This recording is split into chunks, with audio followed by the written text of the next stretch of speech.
আমরা ব্যথা খুব পছন্দ করি। Something is wrong. ফিজিওথেরাপিস্টদেরকে আমি ডাক্তার বলবো? অবশ্যই আমরা আমাদের নামের আগে ডাক্তার লিখতে পারবো এবং স্পেসিফাই যে আমরা ফিজিওথেরাপিস্ট, সেই জন্য আমাদের নামের পরে পিটি শব্দ বা ফিজিওথেরাপিস্ট শব্দটা থাকবে। ফিজিওথেরাপি বিষয়টা কি? সব থেকে বড় কথা হচ্ছে প্রিভেনশন। ইলেকট্রিক শর্টফট দিয়ে দেন আপনারা, ওটা কি করেন আপনারা? ইলেকট্রোথেরাপি একটা মডালিটিস যেটা দিয়ে আমরা কোনো জায়গায় পেন কমাতে পারবো। একটা পেশেন্ট যার হেভি কাতুকুতু, তার ফিজিওথেরাপি আপনারা কীভাবে করেন? আমি যদি ফিল না করি যে এক্স্যাক্টলি আপনার কী কী আছে, অ্যাসেসমেন্টটাও করতে পারবো না, ট্রিটমেন্টও পরের কথা। মাসাজ আর ফিজিওথেরাপি এই দুটোর মধ্যে ডিফারেন্স কি? উইদাউট মাসাজ থেরাপিস্ট ফিজিওথেরাপিস্ট একা রিকভারি পার্ট করতে পারে। কি কি কারণে মোস্ট কমনলি নেক পেন দেখতে পান? ওয়ার্ক কালচার এমন হয়ে গেছে, আগে 8 ঘন্টা কাজের জায়গা ছিল, এখন সেটা বেড়ে বেড়ে 14 ঘন্টা অবধি পৌঁছে গেছে। প্রচুর মানুষ রয়েছে যাদের পেশাগত কারণে সাইড ব্যাগ নিয়ে তাদের সারাদিন ঘুরতে হয়। স্কোলিওসিস অবধি হতে পারে, মানে একদিকে স্পাইন বেঁকে যাওয়া অবধি হতে পারে। So what is sciatica? Through the sciatic nerve অনুযায়ী যে মাসেলসের উপর সাপ্লাই করছে সেই নার্ভের, তো সেই জায়গাগুলো অনুযায়ী পেন হতে থাকে। এই যে বয়স্ক লোকেরা কিভাবে একটু সুস্থ থাকতে পারে বা এই ব্যথা বেদনা থেকে একটু আরাম পেতে পারে? গোল ওরিয়েন্টেড আমরা প্ল্যান সেট করি, আজকে কি কি করতে পারছেন, নেক্সট 7 দিন পরে আমরা কি কি একটা গোল রাখছি। এবার আসি পোস্ট প্রেগনেন্সি ফিজিওথেরাপি কিভাবে হেল্প করে? যারা ওমেন হেলথের আছে তারা এই বিষয়বস্তু নিয়ে যথেষ্ট ভালোভাবে কাজ করছেন এবং খুবই সুনামের সাথে কাজ করছেন। এবং আমি দেখেছি খেলার মাঠে কিন্তু এগুলো খুব হয়, এই লাগলো পায়ে, তারপর একটু ফিজিও এসে কী করলো, আবার সে খেলা শুরু করলো। তখন সেটাকে করতে হয় আমরা আস্তে আস্তে হাতটা সোজা, তারপরে একটু অ্যাবডাকশন, তারপরে একটু এক্সটার্নাল রোটেশন করলে অটোমেটিক জায়গায় টাক করে বসে যায় একদম। কায়োপ্র্যাক্টর তারা দেখেছি যে পট পুট পুট পাট আওয়াজ করে হ্যাঁ সবাইকে ঠিক করে দিচ্ছে। এখনও অবধি যারাদেরকে কায়োপ্র্যাকটিক হিসাবে আপনারা ইউটিউবে দেখেন তারা প্রপার কেউ কায়োপ্র্যাকটিক নয়। মানে পোস্ট স্ট্রোকে আপনাদের কাছে নিউরো মেডিসিনের ডাক্তাররা পাঠায়। সেলগুলোকে রি-এডুকেটেড করতে হয়, নতুন সেলকে তাকে শেখায়। যেমন একটা বাচ্চা ও আ ক খ লেখে, যে একটা মানুষের মাসে কতবার মাসাজ নেওয়া যেতে পারে, তার অ্যাক্টিভিটি কি আছে সেই অনুযায়ী মাসাজ সেট হওয়ার কথা আছে। একটা হচ্ছে সেলুনের মাসাজ, গাড় ফাড় ফাটিয়ে দিয়ে কান ফান টেনে তারপরে বলে দারুণ লাগছে কিন্তু। হ্যাঁ দারুণ লাগছে, এরকম ইনসিডেন্টও দারুণ হয়ে গেছে। হ্যাঁ একটা ঘাট ঘুরিয়েছে ওখানেই নেই। Injection. হাই, আমি কুশল। এটা আমার জায়গায় করে দাও হাতটা। হ্যাঁ। হাই, আমি সায়ন। আর আজকে বুঝতে পারছি একটু অন্যরকম সেটআপ। একদম। মানুষ অসুস্থ হলে হুইল চেয়ারে বসে, আর আমরা এমনি সময় হুইল চেয়ারে বসি। আজকে আমার হাতটা গেছে, তাই আমি আজকে একটু নর্মাল চেয়ারে। হ্যাঁ, আজকে একটা হুইল চেয়ারে বসালাম না, হাত ভেঙে গেছে বলে হুইল চেয়ারে বসালাম না। এবং ডাক্তারবাবু আমার জন্য একটা খুব ভালো কাজ করেছে, বলেছে দাঁড়াও তোমার হাত ভেঙেছে বলে আজকে একটা স্পেশাল এপিসোড করব, আর এই এপিসোডটা আমাকে ডেডিকেট করা হচ্ছে। ঠিক। আজকে আজকে আমরা যাকে এনেছি, রাধারমন মল্লিক, বলরাম মল্লিক বা কোয়েল মল্লিকের রঞ্জিত বাবা, মল্লিক রঞ্জিত বলে না ভাই। মল্লিক নয়, উনি ডক্টর কৌশিক মল্লিক। উনি একজন ফিজিওথেরাপিস্ট। নমস্কার। নমস্কার। আর ডক্টর কৌশিক মল্লিক হচ্ছেন দ্য ইন্ডিয়ান অ্যাসোসিয়েশন অফ ফিজিওথেরাপিস্টের vice president, West Bengal branch. Exactly. আচ্ছা, আমি শুরুতেই একটা জিনিস জানতে চাই, যে ফিজিওথেরাপিস্টদেরকে আমি ডাক্তার বলবো, এইটা নিয়ে একটা প্রচুর ডিবেট চলে। অ্যাকচুয়ালি মহামান্য হাইকোর্ট কেরালা একটা রায় দিয়েছেন, এটা নিয়ে দীর্ঘ ডিবেট চলেছিল, যে অলরেডি এটা কয়েকদিন আগেই রায় দিয়ে দিয়েছেন যে অবশ্যই আমরা আমাদের নামের আগে ডাক্তার লিখতে পারবো এবং স্পেসিফাই যে আমরা ফিজিওথেরাপিস্ট, সেই জন্য আমাদের নামের পরে পিটি শব্দ বা ফিজিওথেরাপিস্ট শব্দটা থাকবে, মানে প্রিফিক্স আর সাফিক্স দুটোই থাকছে। মানে doctor Kaushik Mallick PT. PT. আচ্ছা, ফিজিওথেরাপি বললেই আমরা বুঝি যে ব্যথা যন্ত্রণা, হ্যাঁ এই জিনিসগুলো। তো ব্যথা যন্ত্রণা কি কি রকমের ব্যথা যন্ত্রণা নিয়ে লোক আপনার কাছে আছে? মানে মনের ব্যথা যন্ত্রণা নিয়ে আসে? না, একদমই নয়, আসে না। না। নাহলে এই ফেব্রুয়ারি মাসে প্রচুর ক্লায়েন্ট ছিল। নইলে সেটা বলতাম। হ্যাঁ, ওটার জন্য আলাদা ডিপার্টমেন্টই আছে। বা আমাদের মানে শারীরিক কোনো ফিজিক্যাল কোনো পেন নিয়ে অবশ্যই আমাদের কাছে আছে, যেমন বেসিক্যালি ঘাড়ে, কোমরের, হাঁটুর এরকম ব্যথা থাকে। আর ফিজিওথেরাপি মানে শুধু ব্যথা এটা একদমই নয়। ফিজিওথেরাপি একটা বিরাট বড় একটা আমব্রেলা, এর মধ্যে অনেক ডাইভারশন রয়েছে, প্রত্যেকটা জায়গার স্পেশালাইজেশন রয়েছে। সবার আগে আমার মতো যারা রয়েছে সাধারণ মানুষের বোধগম্য হবে এমনভাবে একটু বুঝিয়ে দিন যে ফিজিওথেরাপি বিষয়টা কি। ফিজিওথেরাপি সব থেকে বড় কথা হচ্ছে প্রিভেনশন। ভবিষ্যতে কোনো ইনজুরি হতে পারে, বা ভবিষ্যতে আপনার পশ্চার অনুযায়ী কোনো ব্যথা তৈরি হতে পারে, বা সার্জারির দিকে যেতে পারে, যেমন নি রিপ্লেসমেন্ট। এই জায়গাগুলো যাতে না হয় সেই জন্য পার্টিকুলারলি কোনো এক্সারসাইজ, কোনো পশ্চার কারেকশন, কোনো এরকম হতে পারে যে কিছু ডায়েটের জন্য আমরা হেল্প করি, যে এই রকম ধরনের, যেমন বেসিক্যালি কিছু নয়, নিউট্রালাইট, জল পরিমাণ মতো খাওয়া, এরকম কয়েকটা জিনিস। আর এই প্রেসক্রিপশন ফলো করলে আলটিমেটলি আপনাদের লাইফটা অনেক লম্বা হবে এবং পেন ফ্রি লাইফ হবে। অনেক ধরনের ব্যথা নিয়ে আপনারা কাজ করেন, তো আমরা একটু উপরের ব্যথা থেকেই শুরু করি। এখন এই নেক পেন এখন খুব কমন, পান তো? একদম প্রচুর লোকের, আমার নিজেরও ঘাড়ে প্রচন্ড ব্যথা। তো এই নেক পেন কি কি কারণে মোস্ট কমনলি এই নেক পেন দেখতে পান? মোটামুটি প্রথম জিনিস হয়ে যাচ্ছে যে আমরা সমস্ত কিছু কাজ করার জন্য নেক আমরা ফরওয়ার্ডলি বেন্ড করে কাজকর্ম করি। তো একটা সব থেকে বড় জিনিস যে লং টাইম কোনো পশ্চার থাকলেই সেই জায়গাতে প্যাথোলজি ক্রিয়েট হয়। তো সেই জায়গাটা যাতে মানে বেশিভাবে, যেমন আমাদের ওয়ার্ক কালচার এমন হয়ে গেছে, আগে 8 ঘন্টা কাজের জায়গা ছিল, এখন সেটা বেড়ে 14 ঘন্টা অবধি পৌঁছে গেছে। তো সেই জায়গা থেকে দাঁড়িয়ে লং টার্ম যখনই কোনো কিছু পশ্চার হচ্ছে, সেই জায়গাতে আস্তে আস্তে ফরওয়ার্ড নেক একটা ডিফর্মিটি তৈরি হয়ে যায়। সেখান থেকে আস্তে আস্তে আস্তে আস্তে মাসেলস টাইটনেস হয়, নার্ভের উপর কম্প্রেশন হয়, অতএব তখনই হাতের দিকে শিরশির করে ব্যথা নামে।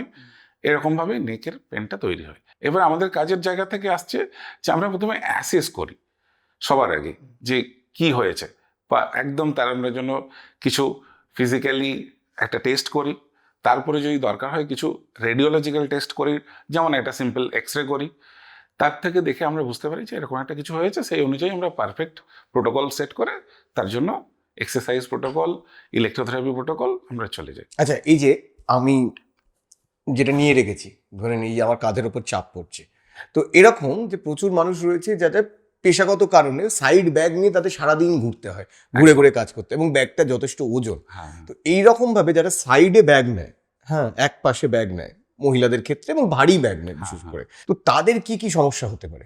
তখন কি হচ্ছে, শোল্ডারটা ডিপ্রেসড হয়ে যায়, নিচে একদিকে শোল্ডারের সঙ্গে আরেকদিকে শোল্ডার হয়ে যাচ্ছে। তখন এই যে কার্ভেচার, মাথার থেকে এই দিকের অ্যাঙ্গেল আর এদিকের থেকে এই অ্যাঙ্গেলটা চেঞ্জ হতে থাকে, অটোমেটিক্যালি এদিকটা এরকম ঝুলে যায়।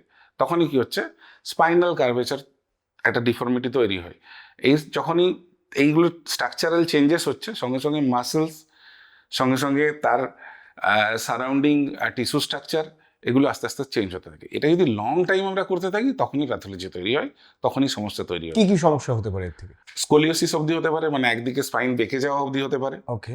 নর্মাল পেন তো থাকছেই, কিন্তু এগুলো সবগুলোই পশ্চারাল যেহেতু হয়, এগুলো কারেক্ট করা পসিবল। তো আপনি রেকমেন্ড করছেন যে দুদিকে দু কাঁধে ব্যাগ নেও? হ্যাঁ, এক কাঁধে ব্যাগ একদমই নয়, নিলেও সেটা একদম যেন লাইট ওয়েট হয়, এবং রেগুলারলি এই হ্যাবিটটা বর্জন করা উচিত। তো দু কাঁধে ব্যাগ এবং গুড ব্যাকপ্যাক আর কি। তো এটা তো শুনলাম একদিকে কাঁধে ব্যাগ নিয়ে হাঁটলে, এরকম ভারী ব্যাগ নিয়ে হাঁটলে, এই যে স্কুল গোয়িং চিলড্রেন, যারা স্কুলে ভারী ব্যাগ নিয়ে যে বাচ্চারা যাচ্ছে, তো তারাও তো প্রচুর ওজন নিয়ে প্রতিদিন যাচ্ছে, তাদের কি অসুবিধা হতে পারে? একদিকে ব্যাগ নিলে যেমন একটা একদিকের পশ্চার হচ্ছে, এবার দুদিকে হ্যান্ডেলে ব্যাগ নিলাম কিন্তু ভারী ওজন। আর বিশেষ করে বাচ্চাদের কি হচ্ছে, গ্রোয়িং এজ, তো যখনই গ্রোয়িং এজ হচ্ছে, তাদের সমস্ত স্ট্রাকচার এখনো অবধি কমপ্লিট তৈরি হয়নি। তো তাদের যখন অবধি তৈরি গ্রোয়িং এর যেটা হচ্ছে, তৈরি হচ্ছে, সেখানে যখনই পশ্চার আমরা অ্যাবনর্মালিটি হচ্ছে, তখন কিন্তু সেটা ভবিষ্যতে গিয়ে বড় সমস্যা তৈরি করবে। সেই জন্য কিছু ছোট ছোট টিপস আমার মনে হয় এগুলো সবারই বাবা মাদেরকে একটু বুঝিয়ে বলা, বা স্কুলের টিচারদের একটু বুঝিয়ে বলা, যে ক্লোজ টু স্পাইন ব্যাগটাকে, যে বেল্টটা অ্যাডজাস্ট করার থাকে, ওটা একদম যতটা ক্লোজ করা যায় স্পাইনের সাথে ক্লোজ হয়ে গেলে অটোমেটিক্যালি কি হয়ে যাচ্ছে, যে স্ট্রাকচারটা স্পাইন ভাববে যে আমার সঙ্গে এই স্ট্রাকচারটা আছে, আমার বাইরের স্ট্রাকচার নয়। তখন পশ্চার অনুযায়ী অনেকটাই বেটার থাকে।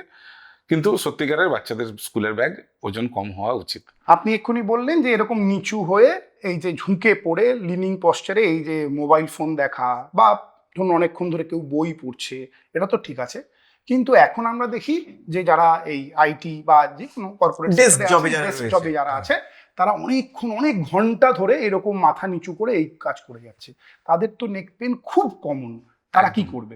একদম আজকের দিনে আইটি জায়গাতে কাজের জায়গা আগে 8 ঘন্টা ছিল, সেটা বাড়তে বাড়তে 14, 16, 18 অবধি পৌঁছে যাচ্ছে। টাইমের কোনো লিমিট নেই। এবারে নর্মাল স্বাস্থ্যের সঙ্গে সঙ্গে স্ট্রেস লেভেলটা অনেক বাড়ছে। এই দুটো হওয়ার সঙ্গে সঙ্গে আমরা যখনই স্ট্রাকচারালি আমরা যখন চেঞ্জ করে বসছি, তখন অটোমেটিক্যালি লম্বা টাইমের জন্য একটা সমস্যা তৈরি হচ্ছে। পশ্চার কোনোদিনও একদিনে অ্যাবনর্মাল পশ্চারে যেতে পারে না, গ্র্যাজুয়ালি একটু একটু একটু করে পশ্চারের দিকে যায়। একদম নেক বেন্ড হয়ে যায়, সঙ্গে সঙ্গে শোল্ডারটা সামনের দিকে চলে আসে, আর একদম থোরাসিক স্পাইনেও বেঁকে যায়। তো এই স্ট্রাকচারটা ধীরে ধীরে হয়ে গেলেই তখনই অটোমেটিক্যালি শুরুর দিকে পেন ফিল করবেন, তারপরে আস্তে আস্তে ব্রিদিং ডিফিকাল্টিস হবে, স্ট্রাকচারালি একটা মুভমেন্টে অসুবিধা হবে। এক্স্যাক্টলি আমরা যদি বলি যে অ্যাঙ্কালোজিং স্পন্ডিলাইটিস বলে একটা ডিজিজ আছে, তাদের মুভমেন্টের রেস্ট্রিকশন চলে আসে। দীর্ঘদিন ধরে একই রকম পশ্চারে থাকলে কিন্তু ভবিষ্যতের দিকে অ্যাঙ্কালোজিং স্পন্ডিলাইটিস হবে না, বাট স্ট্রাকচারালি দেখা যাবে যে মুভমেন্ট রেস্ট্রিকশন হয়ে গেছে। তো আমাদেরকে চেষ্টা করতে হবে যে লং সিটিং বা লং স্ট্যান্ডিং বা কোনো লং স্লিপিংও হতে পারে, সেই জায়গাগুলোকে আমাদেরকে কাট করতে হবে। নর্মালি 20 থেকে 30 মিনিটের বসার পরেই পশ্চার চেঞ্জ করতে হবে। যদি বসে কাজ করছেন 2 মিনিটের জন্য হোক বা 20 সেকেন্ডের জন্য একটা ওয়াক করুন, বা উঠে দাঁড়ান, 2 মিনিট দাঁড়িয়ে আবার বসে কাজ করুন। দাঁড়িয়ে দাঁড়িয়েও কাজ করতে পারেন সেই 2 মিনিট। কাজ করার জন্য আমরা অবশ্যই বলবো না, প্রোডাক্টিভিটি অবশ্যই দরকার আছে। দেহের যে এই যে মাথা, এ কিন্তু ভীষণ ভারী, ভীষণ। তো এই যে যখন আপনি এই লিভিং পশ্চারটা যাচ্ছেন, তখনই আপনার মাথার ওজনটা কিন্তু আস্তে আস্তে বাড়ছে, মানে এই যে ওজনটা সেটা কিন্তু পিছনে আস্তে আস্তে বেশি হচ্ছে। সুতরাং আপনি এরম করে আছেন কম, এরম করে আছেন বেশি, এরম করে আছেন আরো বেশি। এই মাথার ওজন আপনাকে কিন্তু মাথা ব্যথার কারণ তৈরি করে দিতে পারে। আচ্ছা, এই ব্যথার কথা বললে, তুমি এই ব্যথার কথা বললে, তো আপনার থেকে একটা জিনিস জানতে চাই। এই যে ব্যথা মানে আমরা জানি যে খারাপ কিছু হচ্ছে, ব্যথাকে সবসময় খারাপ জিনিসের সাথে অ্যাসোসিয়েট করা হয়। তাহলে কি এটাই ঠিক যে ব্যথা মানেই খারাপ কিছু হচ্ছে আমার দেহে, নাকি? এইটা কিন্তু আমার ডোমেনের কথা বললো।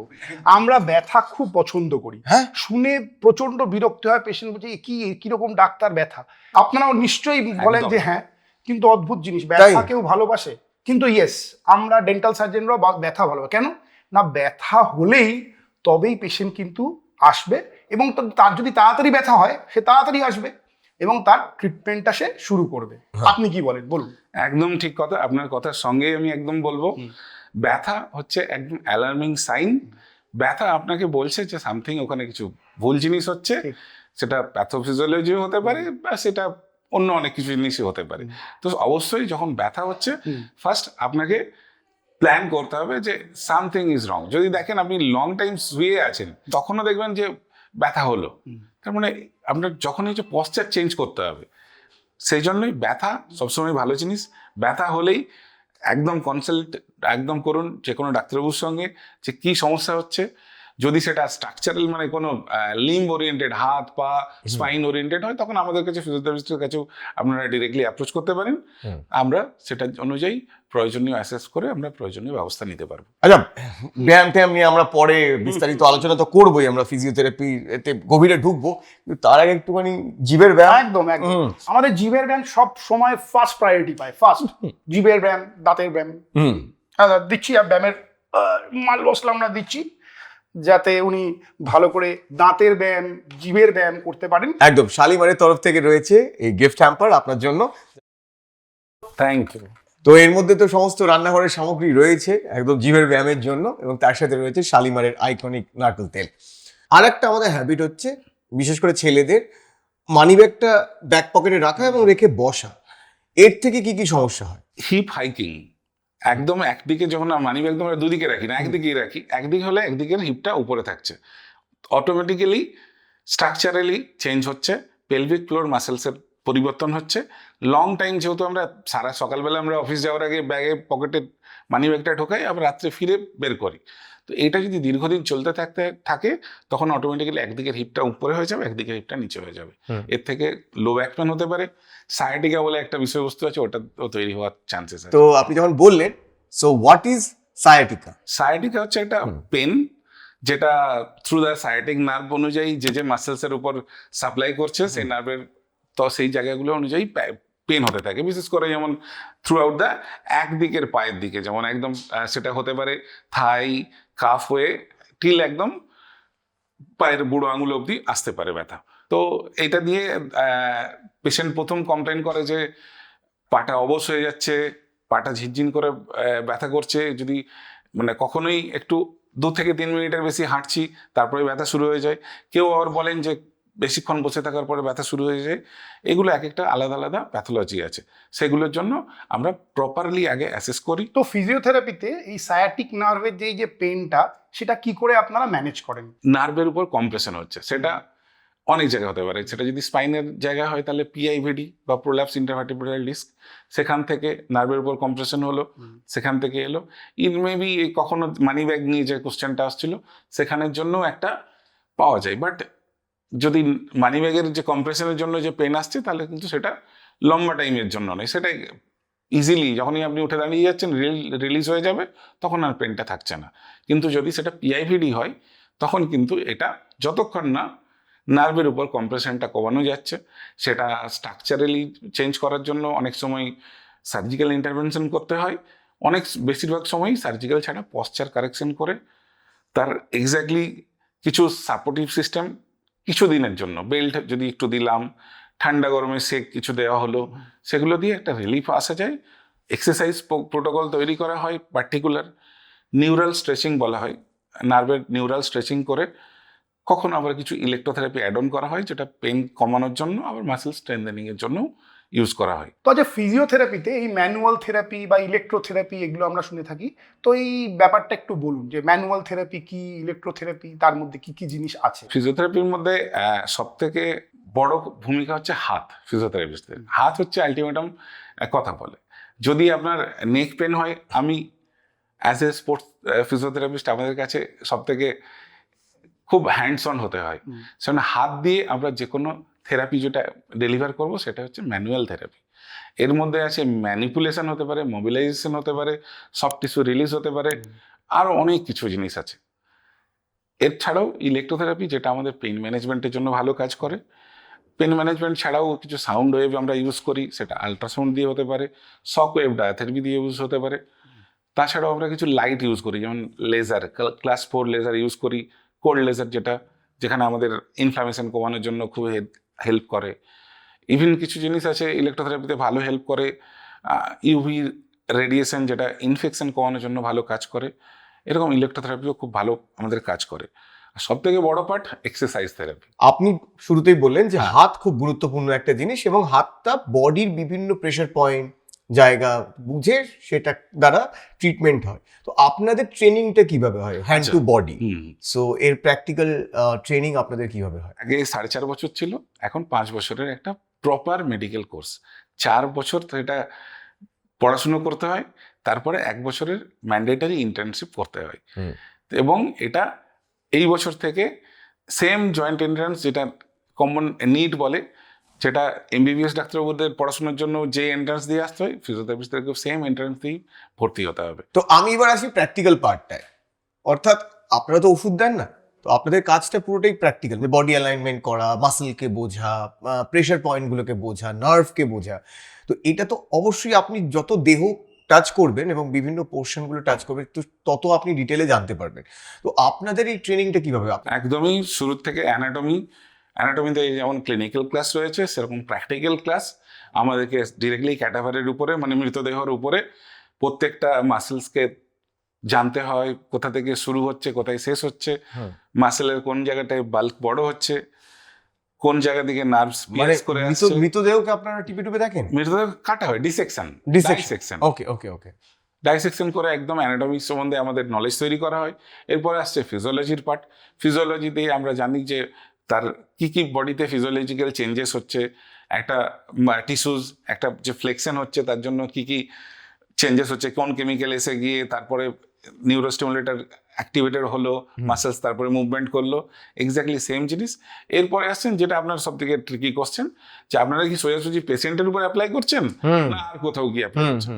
না, আমরা প্রথমে আমাদের মডেল থাকে, যেমন আমাদেরই ক্লাসের একজনকে মডেল তৈরি করা হয়, যে তুমি আজকের জন্য মডেল, সেটা ডিফারেন্ট, অন্যজন অন্যদিনও হতে পারে। তার উপরে আমরা অ্যাপ্লিকেশন করি শুরুর থেকে। তারপরে গ্র্যাজুয়ালি হ্যান্ডস অন আমাদের স্কিল যখনই বাড়বে, তখন আমরা গিয়ে পেশেন্টের উপর ট্রিট করতে পারবো। আমরা সোজাসুজি আজকে পাস করেছি, সোজাসুজি গিয়ে আমরা পেশেন্ট ট্রিট করতে পারবো না। আচ্ছা, এই ফিজিওথেরাপিস্টরা থেকে যে একটা ইলেকট্রিকের বাক্স নিয়ে ঘোরে, ইলেকট্রিক শর্ট ফট দিয়ে দেন আপনারা, ওটা কি করে না? এই কোশ্চেনটা আমাকে অনেকবার ফেস করতে হয়েছে হ্যাঁ। যে ফিজিওথেরাপিস্টরা কি ওই বাক্স নিয়ে আসে? হুম, হুম, অ্যাকচুয়ালি না, ইলেকট্রোথেরাপি আমাদের একটা টুলস। হুম। যেমন আরো অনেকগুলোর সঙ্গে সঙ্গে ইলেকট্রোথেরাপি একটা টুলস। ইলেকট্রোথেরাপিতে অবশ্যই আমরা ব্যথা কমাতে পারি, বাট ফিজিওথেরাপি মানে ইলেকট্রোথেরাপি নয়। So what is electrotherapy? Electrotherapy একটা মডালিটিস যেটা দিয়ে আমরা কোনো জায়গায় পেন কমাতে পারবো, কোনো জায়গায় সোয়েলিং কমাতে পারবো, হ্যাঁ। কোনো জায়গায় মাসেল স্ট্রেনথেনিং করতে পারবো। কিভাবে? যেমন রোবোটিক কিছু মেশিনস আছে আমাদের কাছে, হ্যাঁ। সেগুলো দিয়ে প্যাসিভলি বারবার এক্সারসাইজ করিয়ে করিয়ে মাসেল রিএডুকেট করিয়ে মাসেলের স্ট্রেংথ বাড়ানো। How electricity helps to heal our body, এটা যদি একটু সহজে বোঝাতে পারেন। পেন আর সোয়েলিং যদি আমরা কমিয়ে দিতে পারি, বডি অটোমেটিক্যালি হিল করবে। আমরা কেউ নয় যে আপনাকে হিল করিয়ে দিতে পারবো, বা কোনো মেডিসিন আপনাকে দিয়ে দিলে মেডিসিন কখনো হেল্প করিয়ে দিবে না। মেডিসিন সাপোর্ট করে, ইলেকট্রোথেরাপি সাপোর্ট করবে। এরকম নয় যে ইলেকট্রোথেরাপি আপনার পুরোপুরি হিল করে দিতে পারবে। যে এরকম ইলেকট্রিক কিছু না। ইম্পালসটা আর্টিফিশিয়ালি দেওয়া হয়, সেটা যেরকম নার্ভ ইম্পালস যেরকম ঠিক যায়, সেটা অনেকটা সেটাকে সিমুলেট করে। এবার যখন আমি কোনো মানে মাসল বা কোনো একটা নার্ভকে যখন আমি স্টিমুলেট করছি থ্রু ওই ইলেকট্রোডস লাগিয়ে, তখন ওই যে খবরটা মাথায় পৌঁছালো, তখন সে ভাবলো যে আচ্ছা এই আমাকে এমনিই খবর পাঠালো। তখন কিছু জিনিস মাথা থেকে সিক্রেট হয়, যে তার মধ্যে এন্ডরফিনস আছে, যেটা আমাদের ন্যাচারাল পেন কিলার, মানে আমাদের দেহের মধ্যেই পেনকে মানে কমাতে সাহায্য করে। তো সেগুলো অ্যাক্টিভেটেড হয় এবং সেখানে ব্যথা কমে এবং সেখানে ইনফ্লামেশনও কমে। একদম। ব্যাস। তো ঠিক আছে, যখন ইলেকট্রোথেরাপির কথাই হলো, এখন আমরা অনেক দেখেছি ভাইব্রেটার্স আছে না, হ্যাঁ। দিচ্ছে, তো কাজ করে। অবশ্যই কাজ করে, কিন্তু সেটা পার্টিকুলারলি পারকাশন গান বলে একটা বিষয়বস্তু আছে যেটা ফিজিওথেরাপিস্টরা ইউজ করে। আর একটা হচ্ছে মাসাজ গান বা ওই ভাইব্রেটার, যেটা দেখবেন আপনি যদি একটা ভিডিও করেন স্লো মোশনে, তখন দেখবেন এটা মুভমেন্ট করে, যেটা দেখবেন এইটুকু এটা মুভমেন্ট করছে, মানে একটা চুল থেকে মানে একদম ছোট মুভমেন্ট হচ্ছে। আর যেটা পারকাশন গান আছে, থেরা গান বলে একটা আছে, ওয়ার্ল্ডের নাম্বার 1। তারপরে সেকেন্ড আছে হাইপার রাইস বা হাইপার ভোল্ট, সেটা হচ্ছে এই দুটো গান একদম অথেন্টিক। কিভাবে এইগুলো কিভাবে কাজ এটা পারকাশন গান করে, একদম এইরকম একটা এত বড় একটা মুভমেন্ট করে টিস্যুটাকে, মানে সেটা ভাইব্রেট করছে। হ্যাঁ, সেটা টিস্যুটার vibrate ভেতরে করছে। যায় আসে, এই ট্রু অ্যান্ড ফ্রো মুভমেন্ট হয়। যখন এই ট্রু অ্যান্ড ফ্রো মুভমেন্ট হচ্ছে, ওখানকার সার্কুলেশন বেড়ে যায়।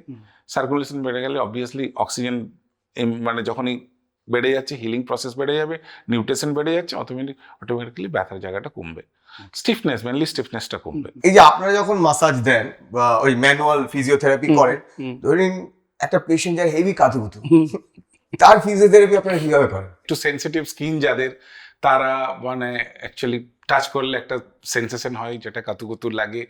তো এইগুলোকে একটু আমাদেরকে কাউন্সিলিং করাতে হয়, বোঝাতে হয় যে আমি ওই জায়গাটা যদি টাচ না করি, আমি যদি ফিল না করি যে এক্স্যাক্টলি আপনার কি কি আছে, অ্যাসেসমেন্টটাও করতে পারবো না, ট্রিটমেন্টও পরে। মানে ধমকে চমকে করেন না, কাউন্সিলিং করাই, বুঝিয়ে যে এই জায়গাটা আমাকে টাচ করতে হবে। মানে কাউন্সিলিং কিন্তু ওরা করতে পারে, দেখুন এরকম বারবার করছেন, এরকম করছেন, ওই দেখছেন ইলেকট্রিক শকটা আছে, এমন দিয়ে কাতুকুতি চলে যাবে আপনার জীবন থেকে। এরকম কোনো গল্প মনে পড়ছে আপনার? হ্যাঁ, একদমই। একটা ওই আন্ডার 23 কলেজ পাস আউট একজন মহিলা এসেছিলেন।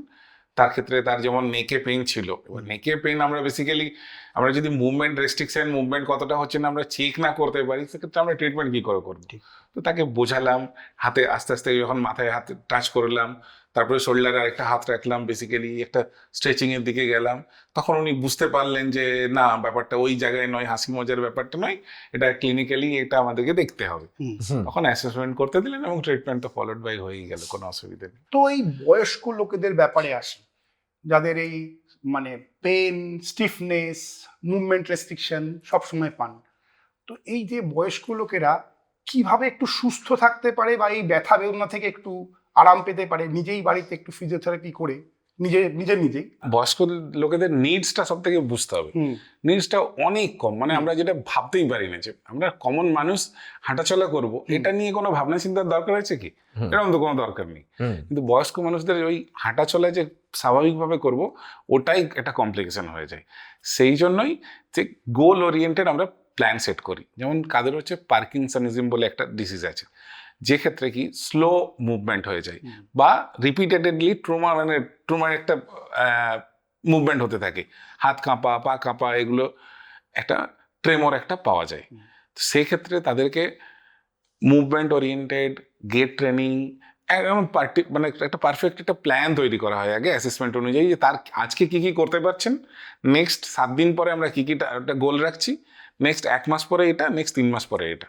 তো সেরকমই একটা আমরা প্ল্যান করি, সেই অনুযায়ী এদিকে গেল একটা হাঁটা চলা বিষয়বস্তু। তাছাড়া একটা কমন অস্টিওআর্থ্রাইটিস থাকছে, সেগুলো জয়েন্টের ব্যথাগুলো থাকে, সেখানের জন্য জয়েন্টগুলো একটা নর্মাল বয়সের কারণে স্টিফনেস তৈরি হয়ে যায়, রেঞ্জ অফ মোশন কমে যায়। সেই জন্য আমাদের প্রথম গোল থাকছে মাসেলগুলো টাইট হয়ে যায়, মাসেলটা একটা নর্মাল লেনদেন করার মাসেলের। তারপরের কাজ হচ্ছে মাসেলের পাওয়ার বাড়ানো, তারপরের কাজ হচ্ছে আমাদের জয়েন্টের রেঞ্জ অফ মোশন বাড়ানো। তারপরে মোবিলিটি যখনই বেড়ে যাচ্ছে তখনই আমরা গেট ট্রেনিংয়ের দিকে চলে যাব। তখন গেট ট্রেনিং যখন ভালোভাবে একটা জায়গায় চলে আসবে, তখন বাইরে গিয়েও আমরা অ্যালাউ করবো যে বাইরে গিয়েও হাঁটুন। পারফেক্ট। এখন এক একজন বয়স্ক পেশেন্টরা যারা আমাদের সাথে থাকেন, তারা আজকে দাঁড়িয়ে সুইমিং করছেন, সাইক্লিং করছেন, ইভেন গলফ অবধি খেলছেন। এবার আসি পোস্ট প্রেগনেন্সি ফিজিওথেরাপি কিভাবে হেল্প করে, এবং ডিউরিং প্রেগনেন্সি। ফার্স্ট ট্রাইমেস্টার আর লাস্ট ট্রাইমেস্টার, এই দুটো জায়গাতে আমাদেরকে খুব কেয়ারফুল থাকতে হয়।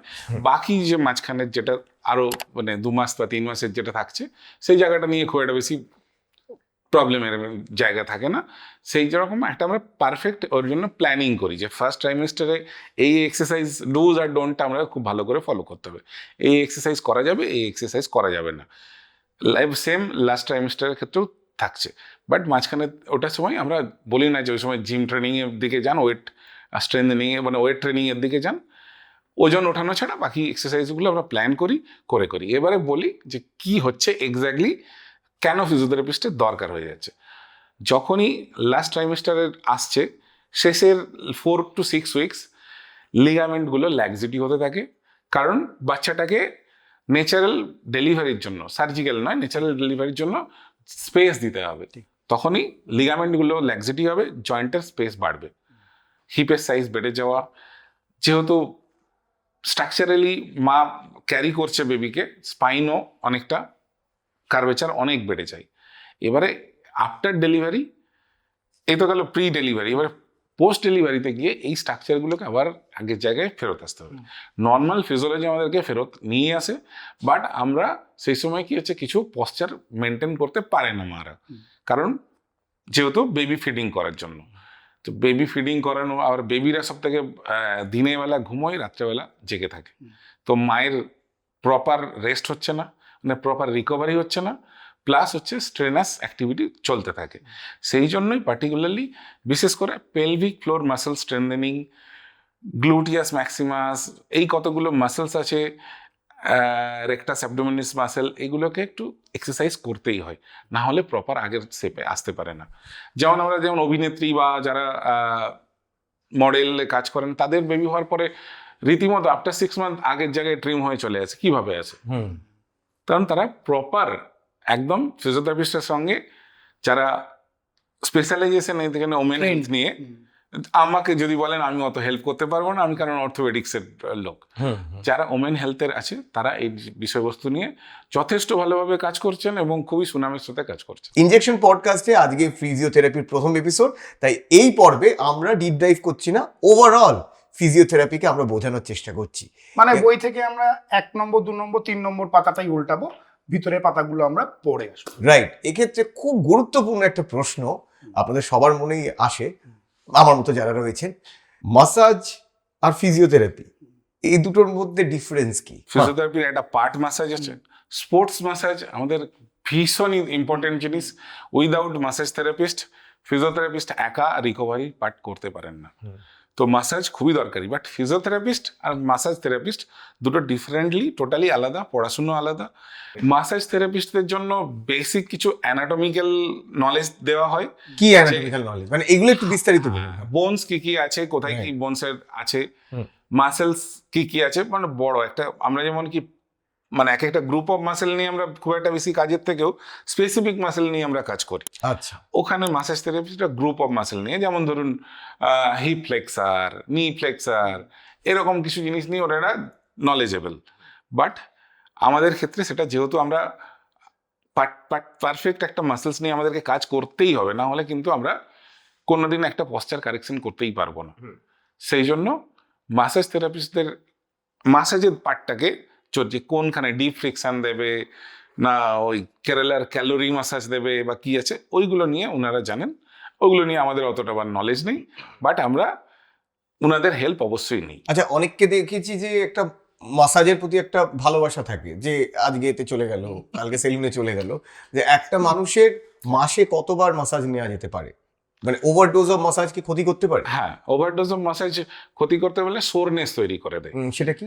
যদি ধরুন আপনি প্রচন্ড একদিন দৌড়েছেন, তারপরের দিনে দেখবেন ঘুম থেকে উঠলেন একটা হেভিনেস, টায়ার্ডনেস ফিল হচ্ছে, সেটা একটা সোরনেসের।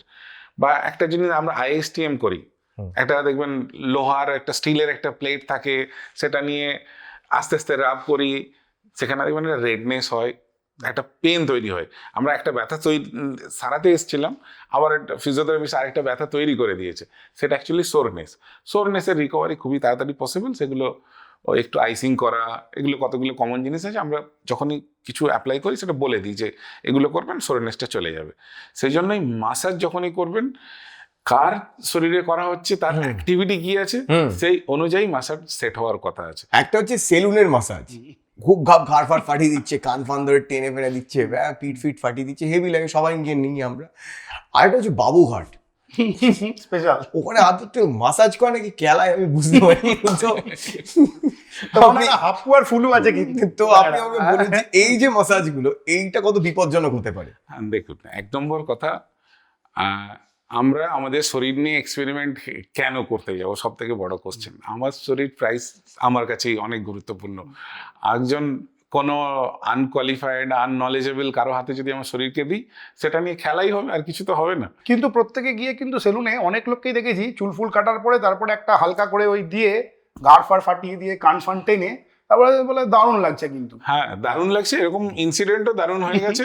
হ্যাঁ, একটা ঘাট ঘুরিয়েছে, ওখানেই নেই, এরকম ঘটনা আছে। অতএব এক্সপেরিমেন্ট করা ভালো, কিন্তু আমার শরীর নিয়ে এক্সপেরিমেন্ট করাটা একদমই ঠিক নয়। And what is deep tissue massage?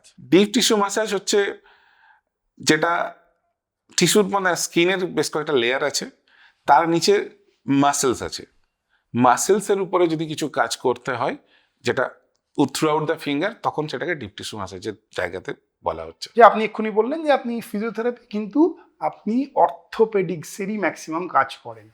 তাই যে পোস্ট ট্রমাটিক বা পোস্ট সার্জিক্যাল যে রিহ্যাব, এটা কিভাবে করা হয়? একটা লোকের হাত ভেঙে গেছে, তার প্লাস্টার হয়েছে, এই একদম প্লাস্টার খোলা হবে, খোলার পরে তার এই যে স্টিফনেস, এই যে মুভমেন্ট, এই যে এগুলো করানো। দুটো পার্ট আছে। একটা হচ্ছে যাদের সার্জারি করা হচ্ছে, সার্জারিটা কিছু সার্জারি আছে যেটা এমার্জেন্সি সঙ্গে সঙ্গে করতে হচ্ছে, তাদেরকে সেখানে প্রি সার্জারি রিহ্যাবিলিটেশন করা পসিবল নেই, যেটা প্রিহ্যাব বলি। কিন্তু যাদের কিছু প্ল্যান সার্জারি আছে, যেমন কিছু ওল্ড এজ কিছু ইস্যুর জন্য নি রিপ্লেসমেন্ট, হিপ রিপ্লেসমেন্ট, সেক্ষেত্রে আমরা নি রিপ্লেসমেন্ট আমরা প্ল্যান করি।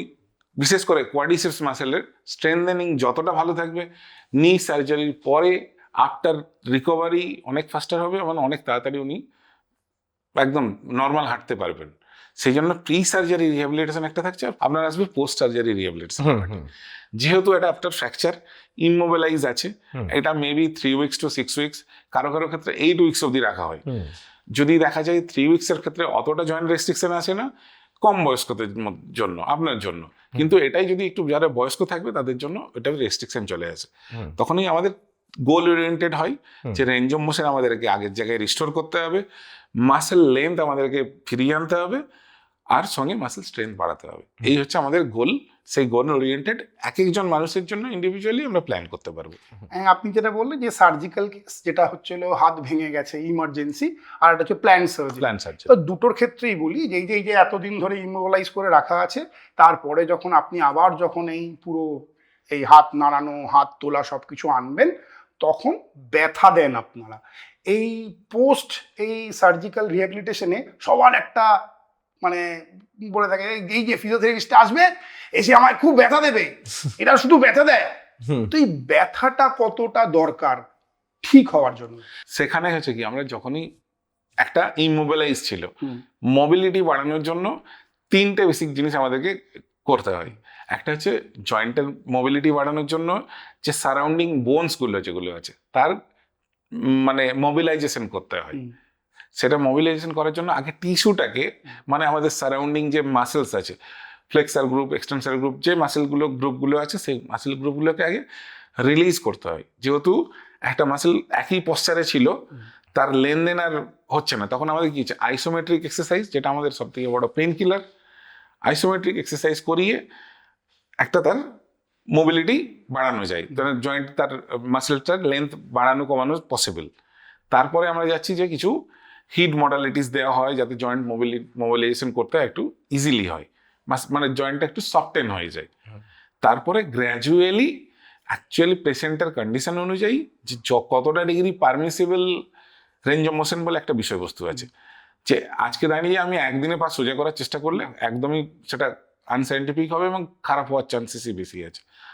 পারমিসিবল লিমিটে, মানে যেখানে গিয়ে আপনার পেন শুরু হলো, আমরা সেখান থেকে মাত্র 5 ডিগ্রির মতো আমরা যাব, সেটাই আমাদের গোল হওয়া উচিত। সেক্ষেত্রে পেশেন্ট অত চেঁচামেচির জায়গায় আসবে না। হ্যাঁ, পেশেন্টের পেন হবে, ডিসেন্ট পেন হবে, but patient feel good factor নিয়ে এরকম যাবে। কখনো পেশেন্ট হয়েছে যে দেখেই বলছে ওই বাবা আবার এসে গেছে, আজ কিন্তু হাত দিতে দেবো না? এগুলো আমরা সিনিয়রদের কাছ থেকে এগুলো অনেকবারই শুনেছি।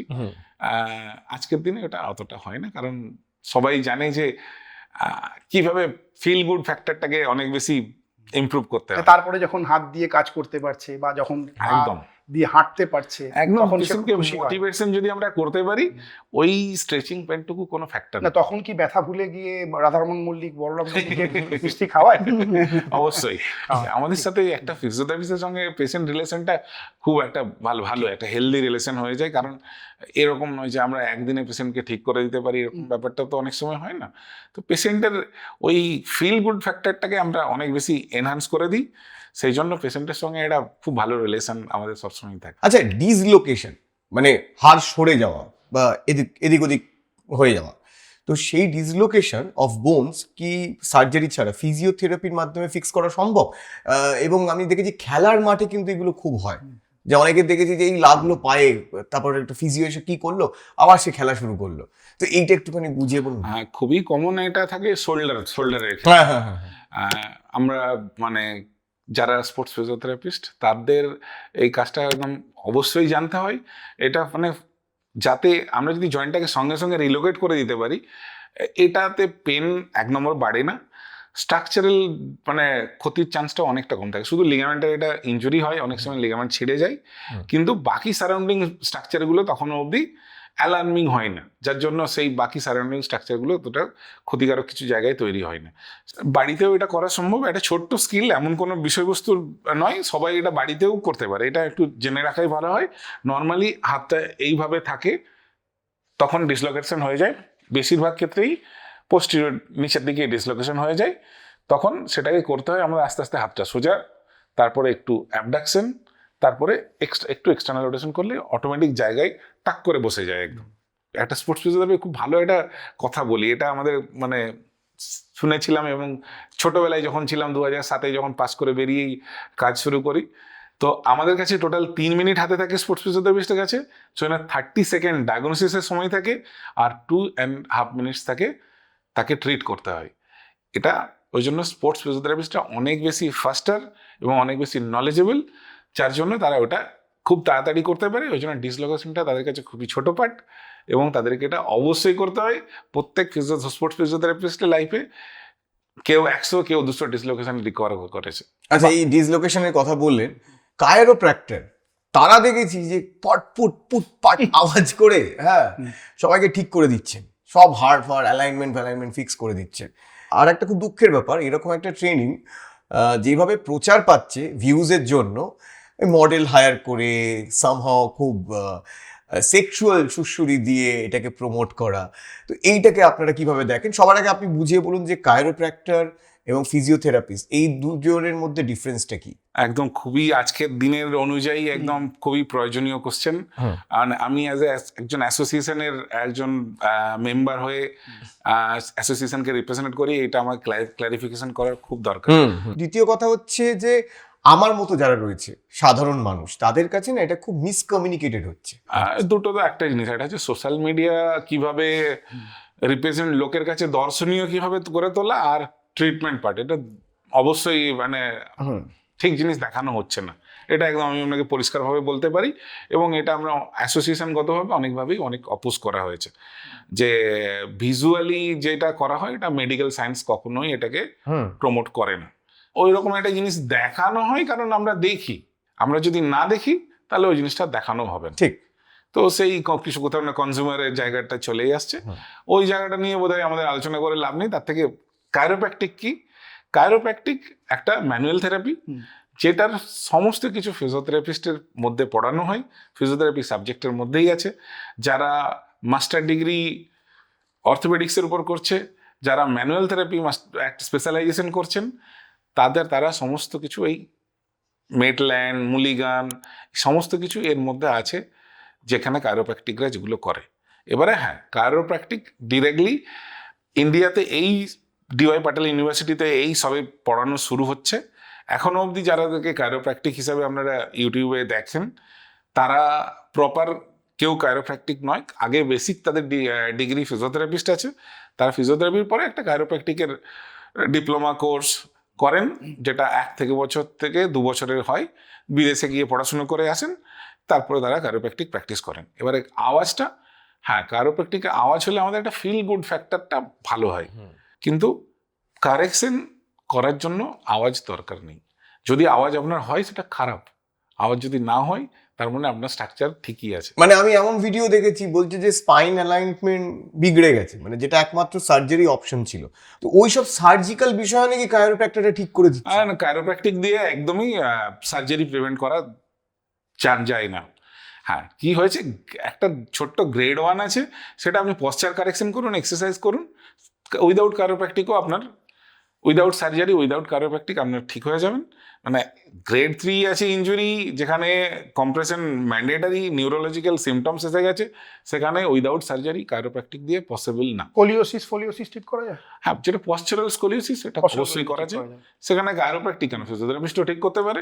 দেহের ব্যথা নিয়ে তো প্রচন্ড ভোগে লোকে, মাথা থেকে আরম্ভ করে পা। তো এই কাঁধের ব্যথা, এই অ্যাডহেসিভ ক্যাপসুলাইটিস, ঠিক আছে, প্রচন্ড কমন। দাঁড়া, আমি যাতে বুঝতে পারি ওরকম ফ্রোজেন শোল্ডার, ফ্রোজেন শোল্ডার, ব্যাস।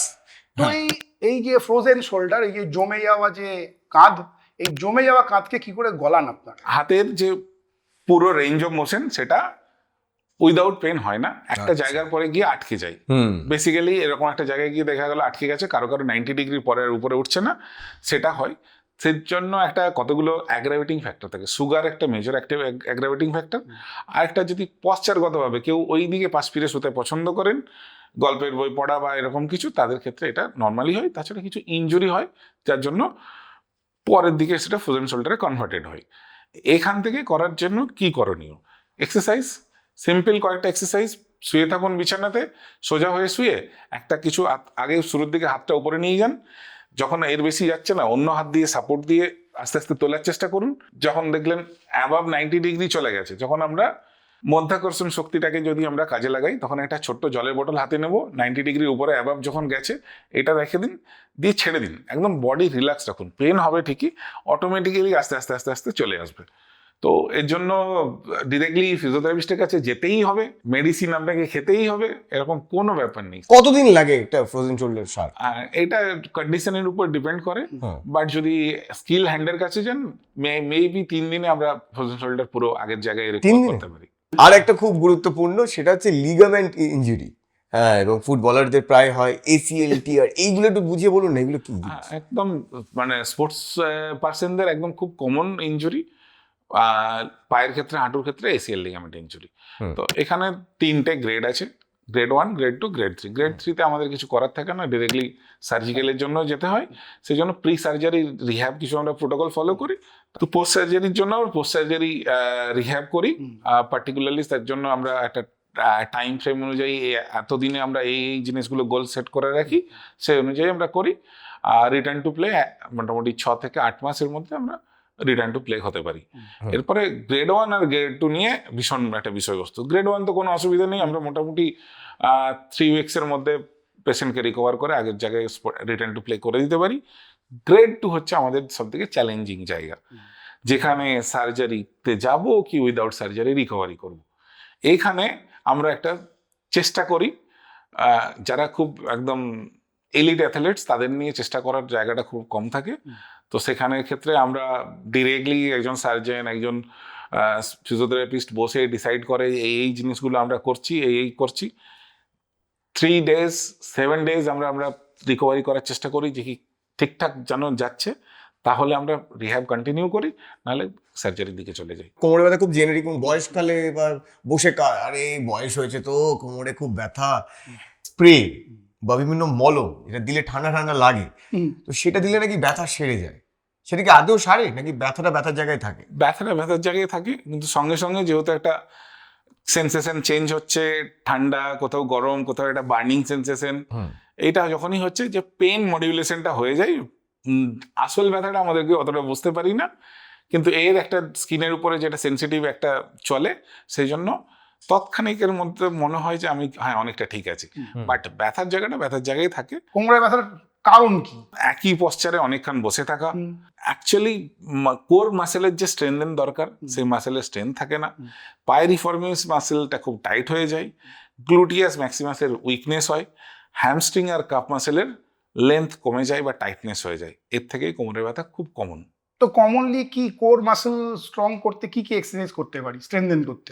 কোর মাসেল স্ট্রেনথেনের জন্য একদম বেসিক জিনিস যেটা প্ল্যাঙ্ক হোল্ড যেটা বলে, বা বয়স্কদের ক্ষেত্রে আমরা প্ল্যাঙ্ক হোল্ড করাতে পারি না, তখন হিপ ব্রিজিং করাই, দুটো হাঁটু ভাঁজ করে কোমরটা উপরের দিকে তুলতে বলি, সেই জন্য তাদের সেই রকম ভাবেই তাদের গোল ওইটুকু, কিন্তু অ্যাথলিটদের যখন হয় তখন তাদের গোল অনেক বেশি, তখন আমরা অনেক কিছু এক্সারসাইজের মধ্যে, কোর স্ট্রেনথেনিং এক্সারসাইজের মধ্যে যেতে পারি, মানে সেট অফ গ্লুট সিরিজ করাই, হ্যামস্ট্রিং এর স্ট্রেনথেনিং করাই, তারপরে রয়েছে অনেক এক্সারসাইজ আছে যেগুলো মানে জিমে গিয়েও কিছু এক্সারসাইজ করাই, এরকম ভাবে যার গোল যেমন সেই অনুযায়ী তার জন্য এক্সারসাইজ প্রোটোকল সেট করা হয়। বেশ কিছু হিন্দি সিনেমায় কোমরের ওপরে নাচের আমরা দেখতে পাই, কমেডিয়া, এগুলো বলেন না, দেন না আপনারা একটু পেলভিস থ্রাশ? হ্যাঁ, যাদের কখনো কিউএল মাসেল টাইট হয়ে যায় একটা পার্টিকুলার একদিকের, তখন অন্য দিকের মাসেলটাকে,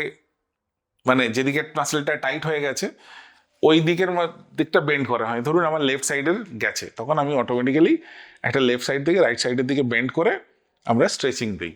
কোমরের কথা যখন এলো, যাদের অনেকক্ষণ ধরে বসে থাকার কাজ, মোস্ট অফ দ্য পিপল আজ এই সময় দাঁড়িয়ে সবাই ডেস্ক জব করে, ডেস্ক জকি যাদের আমরা বলি এখন মডার্ন টার্মে, তো এই ডেস্ক জকিদের জন্য একটা স্ট্রেচিং এক্সারসাইজ আপনি একটু ডেমনস্ট্রেট করে দিন, যেটা যারা অনেকক্ষণ ধরে বসে কাজ করে তারা যেটা আধ ঘন্টা পর বা 1 ঘন্টা পর করতে পারে। 2-3টে আমি বলে দিচ্ছি। স্ট্রেস আমাদের লাইফের সব থেকে বড় বিষয়বস্তু। স্ট্রেস কমানোর জন্য বসে বসে জাস্ট 2 ফিঙ্গার নেবেন, মাথা থেকে একদম নিচে দিয়ে নামেন, একটা দেখবেন না উঁচু একটা হাড় রয়েছে, জাস্ট তার নিচেই সাব অক্সিপোটালিস মাসেলস রয়েছে, সেটার জন্য মাথা ঘোরানো, হেভিনেস এই জায়গাটা থাকে। তো এই 2টো ফিঙ্গার এইভাবে নেবেন, ওই জায়গাটাতে রাখবেন, গোল গোল গোল গোল ভাবে 3বার এদিকে ক্লকওয়াইজ, 3বার অ্যান্টি ক্লকওয়াইজ। যদি সিম্পল এই এক্সারসাইজটা এভরি আওয়ারলি 1বার করে করতে পারেন, আপনার মানে কাজের জায়গায় স্ট্রেস অনেক কমে যাবে, মাথা ব্যথা বা ঘাড়ের ব্যথা হওয়ার চান্সেসও অনেক কমে যাবে। এটা গেল আপনার রিকভারির জন্য।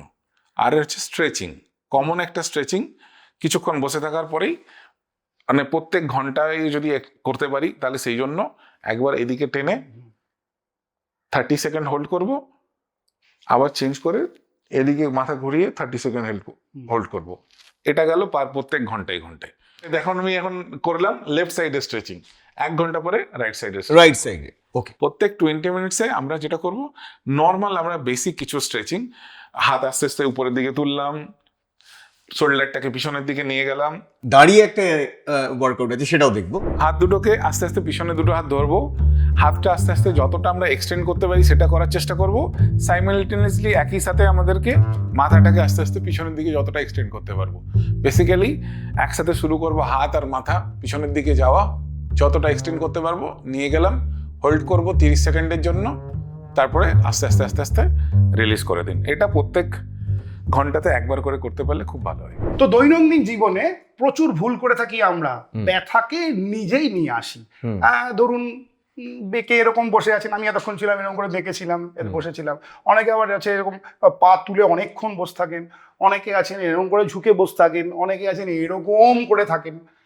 তো এইসব থাকার কারণে যে ব্যথা হয়, সেই ব্যথাগুলো যাদের এই অভ্যেস আছে তারা এই অভ্যেসগুলো থেকে কি করে বেরোতে পারে, আর যদি তাদের ব্যথা হয় তারা কি সামান্য এক্সারসাইজ করলে এই ব্যথাগুলো কমবে? আপনার যে স্পাইনের যে নর্মাল কার্ভেচার আছে সেখান থেকে যখনই ডেভিয়েট করছে, সাইডে হোক বা পিছনে হোক বা সামনে হোক, সেটাকে আপনি জানেন যে নর্মাল স্ট্রাকচারটা কি আছে, তার যখনই ডেভিয়েট করছে সেটাকে আপনাকে কারেকশন করার চেষ্টা করতে হবে। যেমন আমরা নেকের ক্ষেত্রে স্ট্রেংথেনিং এর জন্য একটা থেরাব্যান্ড বা রেজিস্টার্ড ব্যান্ড নেই হাতে ধরি, এইভাবে মাথাটাকে আস্তে আস্তে পিছনের দিকে নিয়ে যেতে বলি, বেসিক্যালি চিন টাক করা হয়, আবার আস্তে আস্তে ছাড়া। এটা হলো আপনার ঘাড়ের জন্য হয়ে গেল। থোরাসিক স্পাইনে অনেকগুলো কার্ভেচার হয়, একটা হচ্ছে কাইফোসিস, মানে সামনের দিকে বেঁকে যাওয়া, একটা পিছনের দিকে বেঁকে যাওয়া, আর একটা আইদার যে কোনো আইদার রাইট সাইডে স্কোলিওটিক হয়ে যাওয়া আর লেফট সাইডে স্কোলিওটিক হয়ে যাওয়া। এগুলোর জন্য শুধুমাত্র ওই কিছু স্ট্রেচিং করতে হয়, আর ব্রিদিং এক্সারসাইজ এখানে সব থেকে ম্যান্ডেটরি। আমরা বাইরে থেকে তো সব কিছু করতে পারি, ভেতর থেকে আমাদের লাংস আছে, লাংস আমাদেরকে সাপোর্ট করবে পশ্চার কারেকশন করার জন্য। বডি ইটসেলফ নিজের যে কোনো প্রবলেম রিকভারি করার সবসময় চেষ্টা করে, আমরা তাকে শুধু হেল্প করতে হবে আমাদেরকে। সেইটুকু জিনিস হেল্প করতে পারলেই বডি অটোমেটিক্যালি আগের জায়গায় ফিরিয়ে নিয়ে আসবে। আর একটা জিনিস আমি বললাম যে বসে শুয়ে বাজেভাবে বসে থাকা পশ্চার, যারা দাঁড়িয়ে থাকে সারাদিন দাঁড়িয়ে থেকে কাজ করে, তারা কি করতে পারে, কি ব্যায়াম করলে তাদের ব্যথা থেকে তারা একটু উপশম পাবে? যারা দাঁড়িয়ে থেকে কাজ করে তাদের বেসিক্যালি দুটো জিনিসই সব থেকে বেশি সমস্যা হয়। লোয়ার পার্টে কাপ মাসেল টাইট হয়ে যায় এবং কাপ মাসেল ফুলে যায়, এটা একটা হয়। সঙ্গে সঙ্গে হ্যামস্ট্রিং মাসেলের একটা সমস্যা হয়, হ্যামস্ট্রিং আর কাপ মাসেলের টান একটা হয়। তার জন্য আবার পায়ের একটা ফ্ল্যাট ফিটেড একটা আস্তে আস্তে চেঞ্জেস হয়ে যায়। এই কতগুলো জিনিস হয়, সেজন্য কাপ মাসেলটাকে স্ট্রেংথেনিং, কাপ মাসেল আমাদেরকে সেকেন্ড হার্ট আমরা আমাদের শরীরে বলে থাকি। তো চেষ্টা করতে হবে যে কনস্ট্যান্ট এক জায়গায় না দাঁড়িয়ে একটু মুভমেন্ট করুন। ওই একই কথা 20 মিনিটস ছাড়া অ্যাটলিস্ট একটু মুভমেন্ট করুন। আর যখনই সময় পাবেন পায়ের পাতাটা উপর নিচ করুন। আমরা দু পায়ে সবসময় সমান ওয়েট দিয়ে থাকি না, একটা পায়ে বেশি ওয়েট থাকে, একটা একটু হালকা ওয়েট থাকে। আস্তে আস্তে পায়ের পাতাটা যেটাতে কম ওজন আছে উপর নিচ করবেন, আবার যখন এই পাটা উপরে বেশি ওজন দেবো তখন এই পায়ের দিকে উপর নিচে করবেন। তো আমরা এতক্ষণ জানলাম যে এই যে সার্জিক্যাল ইন্টারভেনশনের পরে যে রিহ্যাব যেটা আপনারা করে থাকেন, আমরা অনেক সময় দেখতে পাই, মানে ম্যাক্সিমাম সময় আমরা দেখতে পাই যে যারা স্ট্রোক পেশেন্ট, মানে পোস্ট স্ট্রোকে আপনাদের কাছে নিউরো মেডিসিনের ডাক্তাররা পাঠায়, কিসের জন্য পাঠায়? একটা পার্টিকুলারলি কখনো রাইট সাইড, কখনো লেফট সাইডের, কখনো একটা হাত বা কখনো একটা পা বা কখনো একটা লেফট সাইডই প্যারালাইসিস হয়ে যায়, মানে তার কোনো মুভমেন্ট নেই, ফ্ল্যাসিড একটা স্টেজ, মানে তার জোর নেই, কিছু নেই, সেই জায়গা থেকে আসে। তো অ্যাকচুয়ালি এটা আপার মোটর নিউরন লিসনের ক্ষেত্রেই হয়। তো সেই ক্ষেত্রে আমাদেরকে যে ব্রেনের যে সেলগুলো ডেথ হয়ে গেছে সেই সেলগুলো আর কাজ করার মতো জায়গায় থাকে না, তো নতুন সেল তার জায়গায় কাজ করে। তো সেই সেলগুলোকে রিএডুকেটেড করতে হয়। আমরা সেই রিএডুকেট করার জন্য আমাদেরকে বারবার সেই রিপিটেটেড সেই মাসেলসের যে কাজ আছে সেই মাসেলসের সেই কাজগুলো করে নতুন সেলকে তাকে শেখাই। যেমন একটা বাচ্চা ও আ ক খ লেখে, সেই রকমভাবেই একটা ব্রেনের সেলকেও বারবার এক্সারসাইজ করিয়ে করিয়ে তাকে রিএডুকেটেড করাই। সেখান থেকে একদম মোটামুটি আমরা ভালো যদি রিহ্যাব করতে পারি 95%-এর মতো আগের জায়গায় একটা পেশেন্ট চলে আসতে পারে। এখন রোবোটিক্স, এই রোবোটিক্স সার্জারি এসে গেছে, অনেক কিছু এসে গেছে। ফিজিওথেরাপিতে রোবোটিক্সের কতটা মানে প্রভাব ফেলেছে? তো আমরা 10-15 বছর আগে আমরা একটা already CPM, continuous passive mobilisation এরকম একটা ইনস্ট্রুমেন্ট পেয়েছিলাম, যেখানে নি বা এলবোর রেঞ্জ অফ মোশন বাড়ানোর জন্য বা তার করার জন্য এটা একটা ছিল। আস্তে আস্তে এখন আমরা ডেভেলপ করতে করতে সেটা প্রত্যেকটা মাসেলসের জন্য পারফেক্ট একটা স্টিমুলেট করতে পারি, যার জন্য আমরা যদি একটা সিগন্যাল দিই যে রাইট হ্যান্ড উপরে তোলো, তো রাইট হ্যান্ড উপরে তুলবে। ফিঙ্গারের ছোট ছোট মুভমেন্ট যদি বলি সেটাও করতে পারবো। এইভাবে রোবোটিক্সের একটা ফুল বডি রোবোটিক্সের একটা গেট অ্যানালাইসিসের ক্ষেত্রে রোবোটিক্স কাজ করে, একদম খুবই ভালো কাজ করে। মানে গেট অ্যানালাইসিস করে আমরা একটা তো সব থেকে বড় কথা প্রিভেনশন করি। কোনো মানে গেট অ্যানালাইসিস করে আমরা ব্যাক পেন, নেক পেন থেকে শুরু করে কাইফোসিস, স্কোলিওসিস এগুলো ঠিক করতে পারি। ইভেন সার্জারি প্রিভেন্ট করতে পারি নিয়ের ক্ষেত্রে। যখনই ওয়েট বিয়ারিং লাইনটা ডিস্ট্রিবিউট করছে তখনই গেটও ডিভাইড করবে, আর জয়েন্টের একদিকে ক্ষয়ে যাওয়ার চান্সটাও বাড়ে। এর থেকে ফল প্রিভেনশন করা যায়। তো গেট ট্রেনিং খুবই দরকার। 3D এখন ইমেজিং হচ্ছে, ইভেন এআই দিয়েও সেটা অনেকটা বেশি রেকটিফিকেশন করা পসিবল। এখানে আবার টেলিমেডিসিনের একটা খুব ভালো ভূমিকা রয়েছে। সমস্ত পেশেন্টরা বারবারই ক্লিনিকে আসবে, এটা সবসময় পসিবল হয় না। সেক্ষেত্রে আমরা পেশেন্টদের সাথে টেলিমেডিসিনের সাথেও রাখি যে কানেক্টেড, যে এভরি 1 মান্থ একটা পার্টিকুলার এই সময়ে আপনি পার্টিকুলার এই জিনিসগুলো এক্সারসাইজ অন ক্যামেরা আমাদের সামনে করবেন। তো সেগুলো দেখে আমরা যেগুলো কারেকশনের দরকার আছে সেগুলো আমরা কারেকশন করি। এখানে এআই দিয়ে খুব ইজিলি, একজন থেরাপিস্টের জন্য বিরাট কিছু মাথা মানে লাগানোরও দরকার নেই। এক্স্যাক্টলি স্ক্রিনে বসবেন, একদম এই জিনিসগুলো আছে, বাট পারফেক্ট কয়েকটা এক্সারসাইজ তাকে আবার বলে দেওয়া হয়, অ্যাড অন করা হয়, কয়েকটা এক্সারসাইজ বাদ দিয়ে দেওয়া হয়। টেলিমেডিসিন আজকের দিনেও খুব ভালো কাজ করছে।